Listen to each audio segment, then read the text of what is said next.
Di video kali ini, seperti biasa kita akan ngaji lagi bersama guru kita semua, Pak Ustadz Danu. Assalamualaikum Pak Ustadz. Waalaikumsalam warahmatullahi wabarakatuh. Assalamualaikum Bang Jero. Waalaikumsalam warahmatullahi wabarakatuh. Assalamualaikum Mas Eko. Waalaikumsalam warahmatullahi. Alhamdulillah. Para pemirsa, sahabat beriman dimanapun berada, bahasan kami kali ini tentang kecanduan narkoba. Begini, jadi sebenarnya gimana ya Pak Ustadz kecanduan narkoba? Apakah ada unsur-unsur akhlak atau bagaimana Pak Ustadz? Ini mohon penjelasan. Bismillahirrahmanirrahim. Assalamualaikum warahmatullahi wabarakatuh. Waalaikumsalam warahmatullahi wabarakatuh. Amin ya rabbal alamin. Alhamdulillahirabbil alamin. Sebenarnya semua sifat candu itu ada unsur akhlaknya yang tidak baik. Jadi kecanduan narkoba, kecanduan game, kan gitu ya. Kecanduan nonton film yang saru itu. Kemudian kecanduan judi, kan gitu ya. Nah, itu ada akhlak yang tidak baik yang dilakukan menurut dia itu diyakini. Jadi kecanduan itu akhlak tidak baik yang diyakini itu benar. Contoh, dia pakai narkoba, diyakini narkoba ini bisa menghilangkan masalah. Diyakini oleh dia, sehingga tidak ada masalah, sepertinya nggak ada masalah. Itu diyakini seperti itu salah. Yang harusnya diyakini itu Allah, yang diyakini itu Quran, yang diyakini itu Rasulullah. Diyakini termasuk adalah hari akhir, ya, hari kiamat itu. Nah, itu yang diyakini itu malah boleh. Tetapi orang yang kecanduan narkoba itu yang diyakini ada narkoba inilah yang menyelesaikan masalah dia. Sehingga pada saat itu diyakini, kemudian dia make, jadi ada jin yang masuk ke dalam otaknya, motoriknya, seluruh tubuh termasuk jantungnya itu menyusun suatu keyakinan kalau dia tidak pakai narkoba itu dia tidak nyaman sudah. Nggak percaya diri. Nggak pede, nggak ini. Nah, jadi kalau ada suatu masalah dia harus pakai, namanya seperti itu. Nah, sehingga pada saat orang itu tidak memakai, disitulah dia sakau karena sudah sering pakai, kemudian nggak pakai sakau. Nah, sakau itu dari mana? Dari orang-orang pintar yang bermain dengan darah, keracunan katanya. Iya, boleh. Tapi kalau saya enggak. Yang bikin sakau itu sebenarnya orang sakau karena narkoba, salah satunya narkoba, itu sebenarnya karena kesurupan. Kalau menurut saya kesurupan. Orang yang sakau main game sehingga pada waktu HP itu diambil itu dia gerak terus saja dia. Seperti itu sakau, itu kesurupan sebenarnya. Nah, itu ada racunnya enggak? Nah, nanti dibilang racunnya psikologisnya dia kan sama. Sebenarnya bukan masalah racun secara harfiah, bukan, tetapi itulah yang namanya kecanduan. Ada sesuatu yang diyakini bahwa itu yang salah itu adalah baik atau benar. Kalau narkoba, ya narkoba ini umumnya yang bisa menyelesaikan masalah. Umumnya diyakini narkoba itu bisa mengecilkan tubuhnya, kan begitu ya. Dia pakai sabu umumnya, itu kan bisa ngecilin tubuh, itu bukan ngecilin tubuh maksudnya. Kalau dia pakai sabu, kemudian dia malas makan biasanya. Maksudnya menurunkan berat badan? Nggak juga seperti itu. Sebenarnya nggak ada unsur bisa menurunkan berat badan. Jadi kalau orang pakai sabu biasanya loh ya, dengan takaran tertentu, dia tuh maunya gerak. Nggak makan nggak nafsu? Nggak makan nggak apa-apa, maunya gerak lah. Kan akhirnya tubuhnya mengecil sebenarnya. Jadi tambah stamina gitu Ustaz? Kenapa? Tambah stamina gitu. Itu kan adrenalinnya yang digenjot istilahnya, dipacu istilahnya. Intinya gitu, pil-pil yang pil gedek gitu kan sama itu. Bukan pil koplo loh ya. Zaman dulu Banget itu. Pil gedek sama pil koplo beda. Kalau pil koplo itu kalau diminum itu orangnya gitu. Itu koplo itu. Kalau pil gedek itu dia aktif malahan. Nah, itu biasanya digunain oleh orang-orang tertentu itu untuk menurunkan berat badan katanya. Ya olahraga aja biasa. Ya seperti itu. Nah, kecanduan itu tidak cuma narkoba, game juga sama. Kalau mau diyakini bahwa saya kalau nggak main game itu kayaknya nggak nyaman deh, nggak enak deh. Pokoknya sehari-hari saya harus nyaman. Nah, sehari-hari dia itu harus main game. Nah, itu mengalahkan mengalahkan iman kita kepada Allah Ta'ala. Harusnya kalau memang seseorang Islam itu belajar baik, walaupun itu anak, ya diajarkanlah dekat sama Allah Ta'ala. intinya sebenarnya narkoba itu adalah di orangnya biasanya dia meyakini narkoba itu kalau dia nggak pakai dia nggak pede, atau dia bisa narkoba dia pakai itu bisa menghilangkan semua masalah. Keyakinan yang salah yang dianggap benar. Padahal keyakinan kita sebagai seorang Islam kan salah satunya iman kepada Allah Ta'ala itu kan keyakinan. Oke, Ustadz, saya mau nanya Ustadz.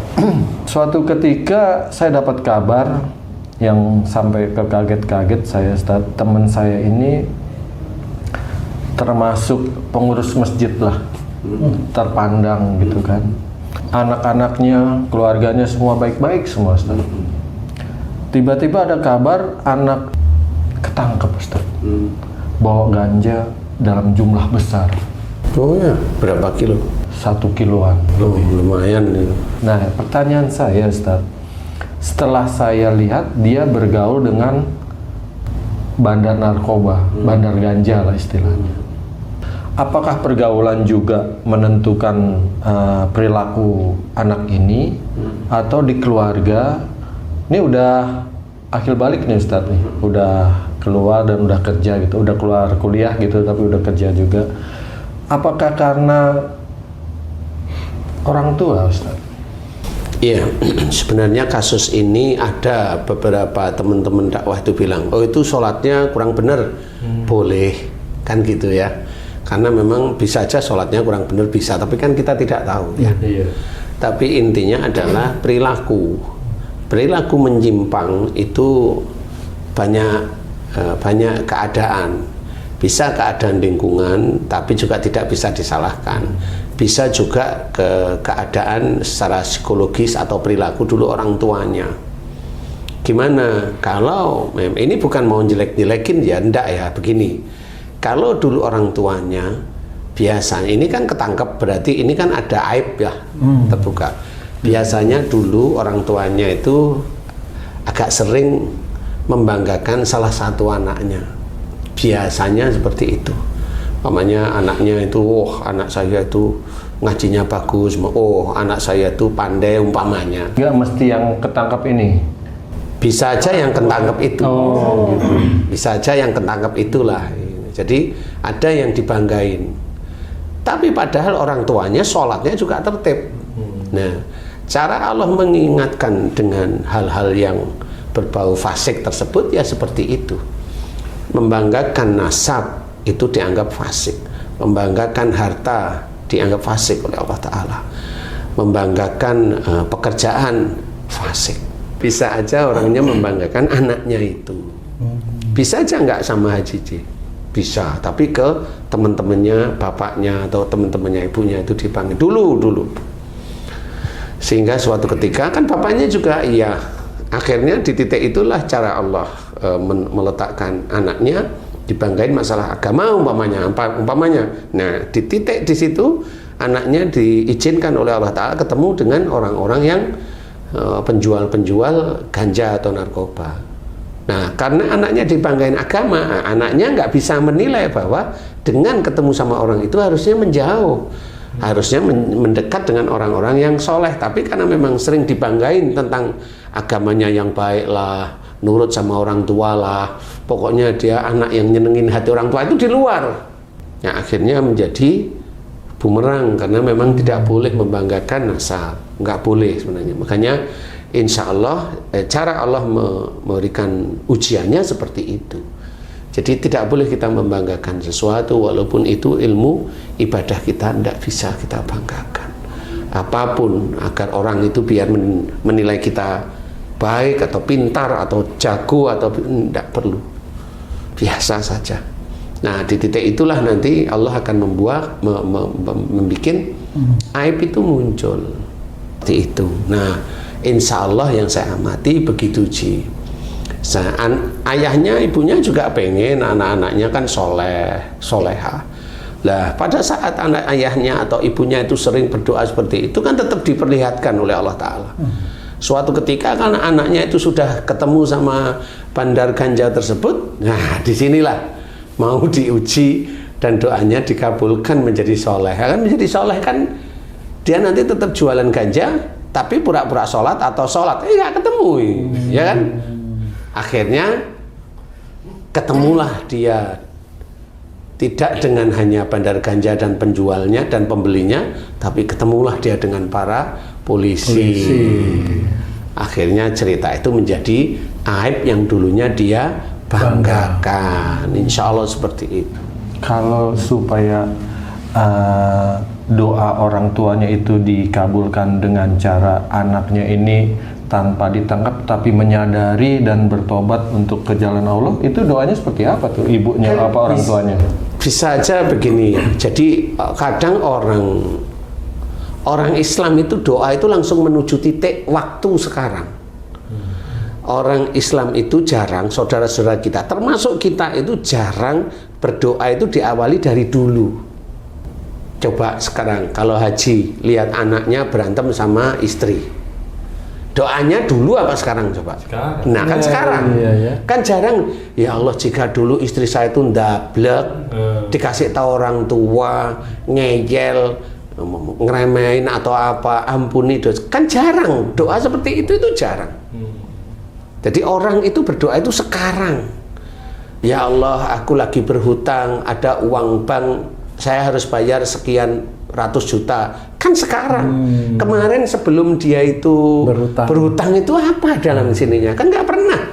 Jadi orang Islam itu tidak diajarkan oleh guru-gurunya, maksud saya itu ya guru-gurunya beliau-beliau itu bagaimana kalau cara melakukan sesuatu itu awali harus dengan baik.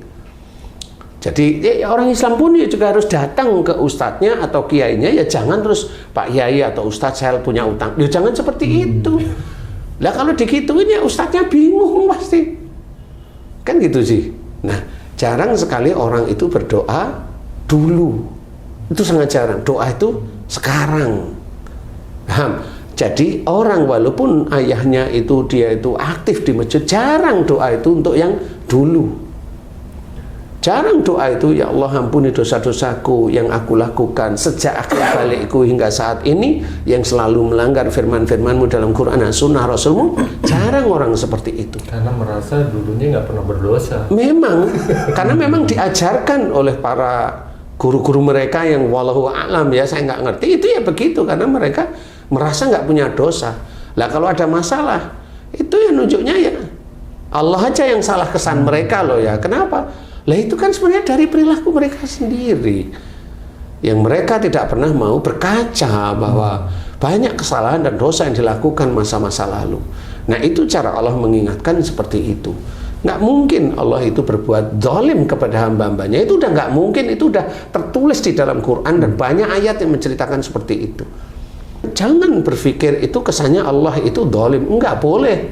Ya haruslah berkaca diam. Bagaimana wujud muhasabah? Namanya muhasabah atau evaluasi, berkaca, merangkai kesalahan kita masa-masa lalu itu kan harus difahami. Oh iya ya dulu saya banyak gini-gini, begitu. Sehingga banyak kalimat-kalimat bagus. Jangan ingat kamu berbuat baik, tapi banyaklah ingat kamu berbuat dosa. Maksudnya kalau kita ingat berbuat baik terus sombong. Kalau ingat kita itu selalu berbuat dosa, ya ketemunya ya kita mohon ampun terus. Kan begitu. Tapi kebanyakan dibalik, berbuat dosanya nggak ingat, berbuat baiknya diingat-ingat, kan begitu. Kebanyakan dibolak-balik seperti itu. Banyak, sehingga kasus-kasus yang ada di kita dengar di berita, kita dengar di YouTube itu kan seperti itu. Ustaz, mau tanya juga Ustaz, menyambung yang tadi kecanduan-kecanduan itu ya Ustaz ya, ada yang kecanduan narkoba, ada kecanduan judi online, ada kecanduan macam-macam. Ini di tetangga saya itu kebetulan ini orang kaya Ustaz, suka menyantuni orang yatim gitu.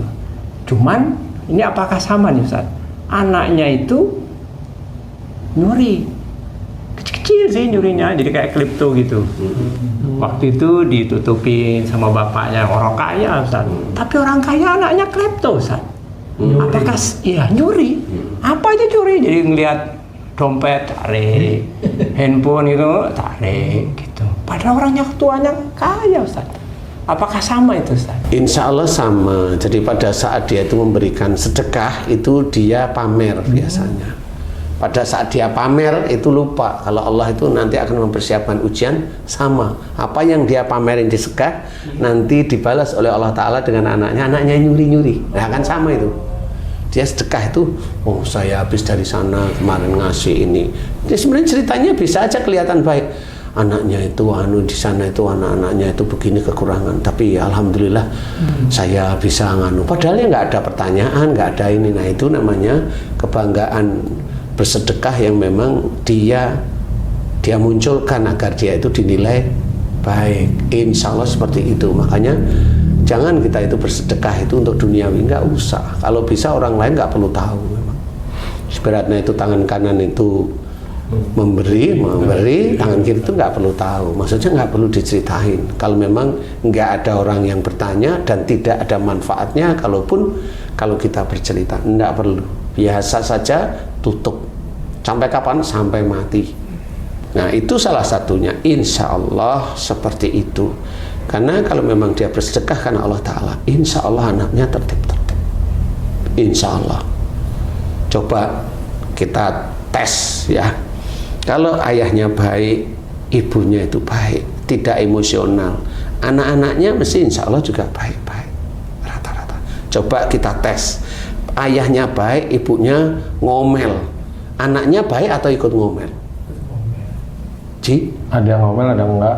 Rata-rata? Rata-rata ngomel. Pertanyaan saya, yang ngomel ini ibunya, yang cerewet atau yang emosional ibunya?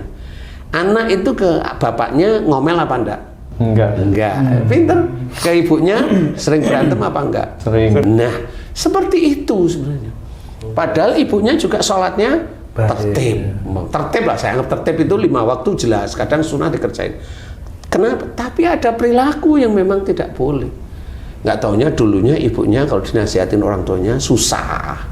Ya akhirnya karena memang itu dianggap biasa dengan suaminya, berani sama orang tuanya berani kan gitu.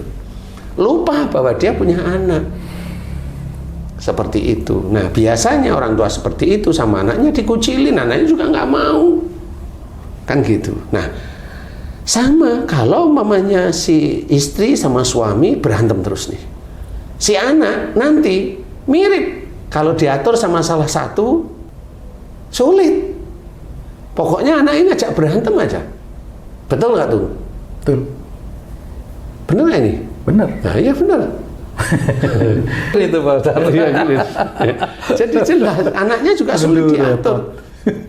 Karena orang tuanya suami istri berantem terus, anaknya sulit diatur. Kelihatannya sih ini keluarga kok baik-baik ya, diem-diem. Tapi kalau memang ada interaksi, sering nolak pasti. Bukan anteng di rumah ya, interaksi itu didengerin pasti sering nolak. Nah inilah salah satu cara Allah mengingatkan. Makanya ujian itu banyak dan setiap hari. Dan apakah anak seperti itu karena sholatnya? Bisa, tapi tidak melulu sholat karena ada genetik. Kemudian ada dosa yang dia lakukan yang merasa itu bukan dosa. Ya, belajar. Kalau kecanduan narkoba gimana? Yang saya sering tangani, nah, alhamdulillah diizinkan oleh Allah Ta'ala sembuh itu apa? Orangnya harus saya tanya. Benar nih, mau berhenti? Dia jawab, insya Allah. Serius nih. Karena kalau saya doa kamu nggak ada berhenti, nggak ada niat untuk berhenti, nggak bisa saya. Tapi kalau kamu punya niat berhenti, insya Allah bisa. Niat mau berhenti enggak?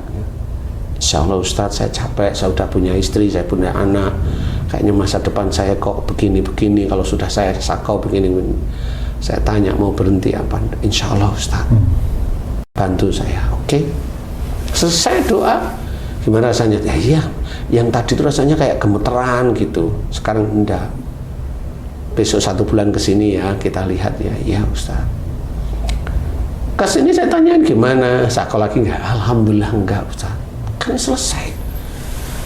Karena apa? Harus ada niat berbuat baik. Ya kan, nah kita harus belajar. Jangan sampai yang jelek-jelek itu menjadi kecanduan. Kalau kecanduan sholat tertib, kecanduan sholat khusyuk, insya Allah itu kecanduan yang baik. Dan kecanduan ibadah ya. kecanduan ibadah itu bukan candu namanya, itu istiqomah, belajar meningkatkan. Candunya yang jelek. Candunya itu Untuk kalimat yang jelek. iya, itu kecanduan. Tapi ini saya anggap kecanduan itu karena mencoba untuk berbuat baik, istiqomah, sujud kepada Allah Ta'ala, istiqomah mengerjakan hal yang baik. Kayak umpamanya seseorang yang ingin berakhlak yang baik, dia kecanduan untuk selalu beribadah pada Allah Ta'ala, merubah akhlaknya. Kecanduan mohon ampun kepada Allah Ta'ala, tahu karena dia dulunya atau kita dulunya sering sekali melakukan kesalahan dan dosa. Mohon ampun kepada Allah Ta'ala.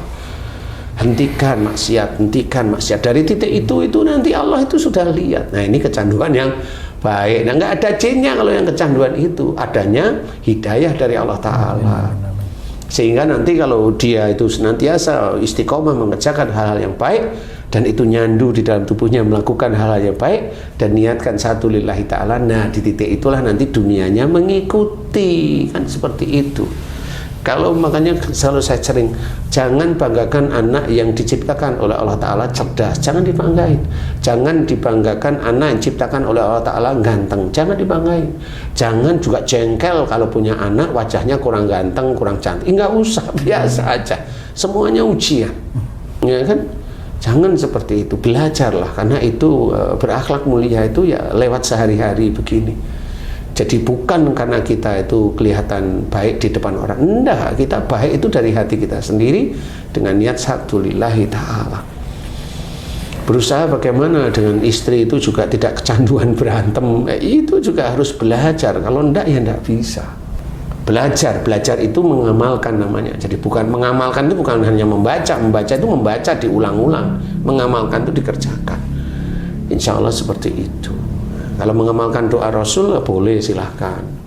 Itu dibaca berulang-ulang, ya pengamalannya ya doa itu. Doa kan wujud ucapan, tapi juga sampai ke dalam hati. Insya Allah seperti itu. Makanya siapapun yang kecanduan harus diniatkan lillahi ta'ala berubah. Kalau nggak bisa berubah ya saya sendiri angkat tangan, saya angkat tangan. Karena yang bisa berubah adalah niat kamu sendiri dan Allah yang mengizinkan. Saya hanya membantu doa. Kalau kamu mau niat beneran, insya Allah diberi kesembuhan sangat cepat oleh Allah Ta'ala.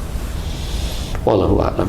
Alhamdulillah, terima kasih banyak Pak Ustadz penjelasan dan ilmunya.